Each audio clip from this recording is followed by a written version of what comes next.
السلام علیکم جناب، آج میں شیخ رشید صاحب سیاست کے بے تاج بادشاہ 8 سے 10 بار یا اس سے زیادہ دفعہ، واللہ عالم میں نہیں جانتا کتنی دفعہ وہ وفاقی وزیر رہے اور مختلف وزارتوں پہ رہے، اور کئی لوگوں نے ان کو یہ بولا کہ یہ ان کا تعلق پنڈی سے ہے۔ ویسے تو ہے ہی پنڈی سے، لیکن آپ پنڈی کا مطلب آپ بہتر اچھی طرح سمجھ سکتے ہیں، تو پنڈی سے ہے۔ اور انہوں نے خود کئی دفعہ مختلف انٹرویوز میں اور مختلف چینلز پہ اور مختلف تقاریر میں بیان کیا، لیکن انہوں نے یہ بھی کہا کہ میں عمر کے اس حصے میں آ گیا ہوں کہ اب میرا تعلق صرف عمران خان سے ہے۔ اور یہ وہ شخصیت ہیں جن کو یہ اعزاز بھی حاصل ہے کہ جنہوں نے خانہ کعبہ کے اندر، خانہ کعبہ کی سرزمین کے اندر سجدہ کیا اور نماز پڑھی۔ تو ایک چینل پر کل انہوں نے انٹرویو دیا جہاں پہ سیاست کا تو تاج اور سر بلند ہو گیا، کیونکہ اصل سیاست ہی یہ ہے جو آج کل گرفتار اور غائب اور قید ہوئے لوگ جو پریس کانفرنس کرتے ہیں، جن کے چہروں سے عیاں ہوتا ہے روتے ہوئے کہ وہ کس حال میں رہے، کس انداز میں رہے، لیکن وہ ثابت قدم رہے۔ اسی طرح کا ایک انٹرویو شیخ صاحب نے بھی دیا ہے سما چینل پر، جہاں پہ صحافت کا تو جنازہ نکلا لیکن سیاست کی سمجھ لیں بلندی ہوئی۔ تو صحافت کا جنازہ نکالنے والے منیب فاروقی پہلے وہ چوڑیا والے انکل کے ساتھ ہوا کرتے تھے،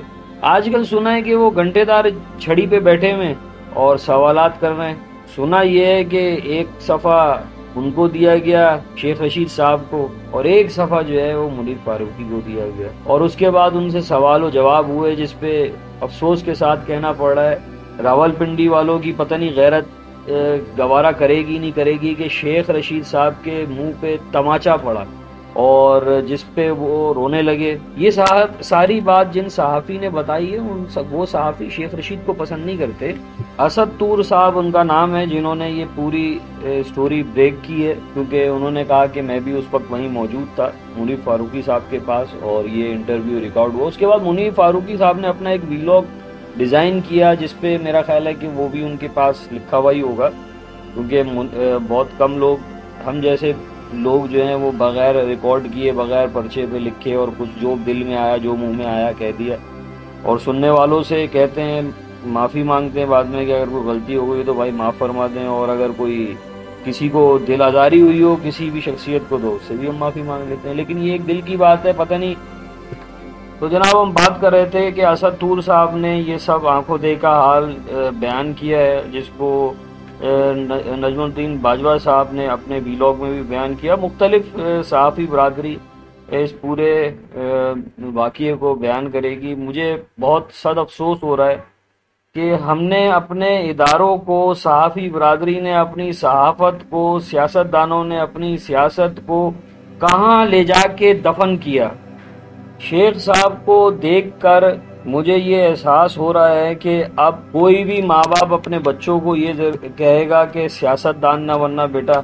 زندگی کے اس بڑھاپے میں آ کے کبھی تمہارے ساتھ بھی اسی طرح ہوگا، تمہارے سامنے نوجوان بچے ہوں گے اور جن کے سامنے تمہیں تھپڑ مارا جائے گا۔